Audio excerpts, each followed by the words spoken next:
Sacred Streets, Good Friday in Pandacan, Manila. Welcome to Happy Rabbit, where we relive the past in modern times. In Pandacan, Manila, Good Friday isn't just a religious observance, it's a vivid expression of faith passed from one generation to the next. Here, tradition lives not in grand monuments, but in candlelit streets, tearful prayers, and the steady hands of those who carry faith on their shoulders.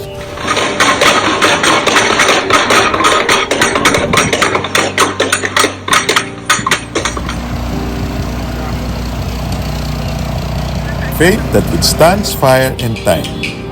Pandacan is one of the Manila's oldest districts, known for its close-knit community and deep-rooted Catholic devotion. At its heart once stood the Santo Niño de Pandacan Parish, a cherished structure that shaped generations of believers. But several years ago, a tragic fire consumed the historic church. While the church is being reconstructed, the faithful continued their Holy Week rites, unshaken, unwavering. Only the church bell survived the flames, standing as a symbol of resilience and continuity for the community. The Santo Enchero, the central image of the Good Friday procession, was unfortunately damaged in the fire, but a new image has been created, symbolizing the resilience of faith despite loss.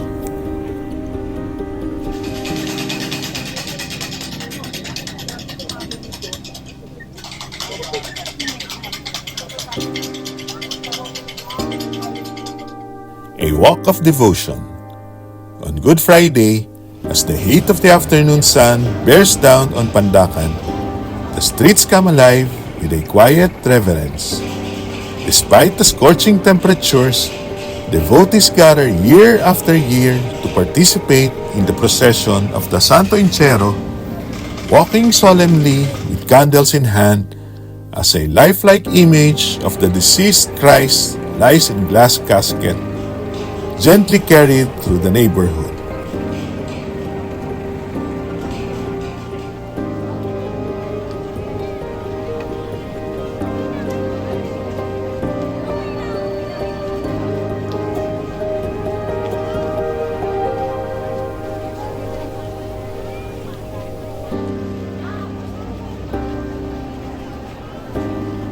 The procession includes several deeply meaningful images, original saints and their relevance to the life of Jesus. These original images have been carried through the streets of Pandacan for generations, surviving wars, fires, and time. Saint Mary Magdalene, who stood at the foot of the cross and was the first to witness the resurrection of Jesus, represents unwavering love and devotion.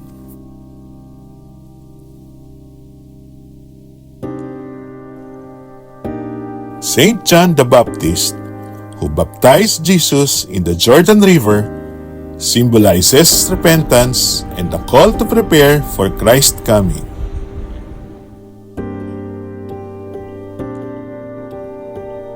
Saint Peter, the apostle who denied Christ and was later chosen to lead the early church, exemplifies redemption and faith's ability to overcome human frailty.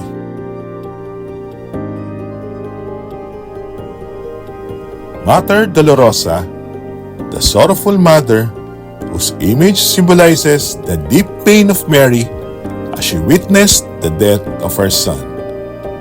The image is an original that survived the war and continues to be carried at the end of the procession, representing the ultimate sorrow of a mother.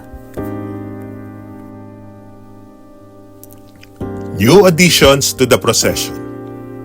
Alongside these original figures, newer images have also been added to the procession in recent years, enriching the tradition and expanding the story of Christ's Passion, such as Saint Veronica, remembered for wiping Jesus' face during his walk to Calvary, offering compassion in the midst of suffering. Santa Maria Salome, one of the women who stood at the foot of the cross and later found the empty tomb, representing hope even in sorrow.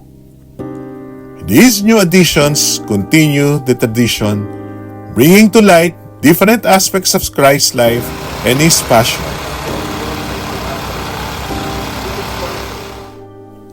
When the streets become a sanctuary.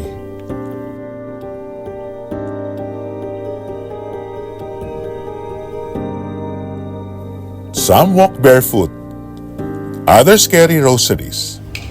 Families watch from doorways in prayerful silence. It's not a display, it's a deeply personal act of remembrance and sacrifice. In this moving tradition, the people themselves have become the church. Despite the heat and the discomfort it brings, the devotion of the people is unwavering. Year after year, they gather, walking the streets of Pandacan as an offering to Christ. Their faith, like the tradition, never falters.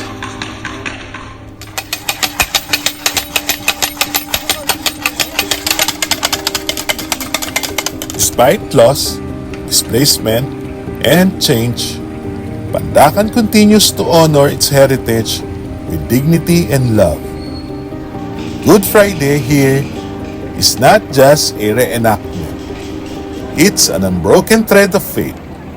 And in every image carried, every tear shed, and every prayer whispered, we see how the past is relived in modern times.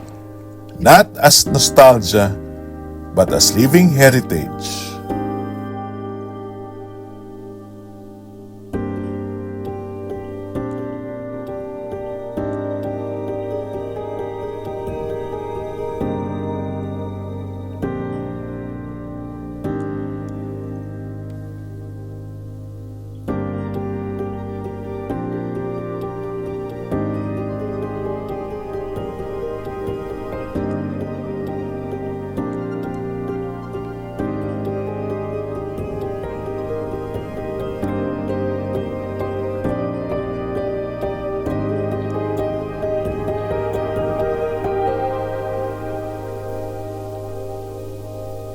How does your community commemorate Good Friday? We'd love to hear how Holy Week is observed in your own hometown. Let's keep these meaningful stories alive.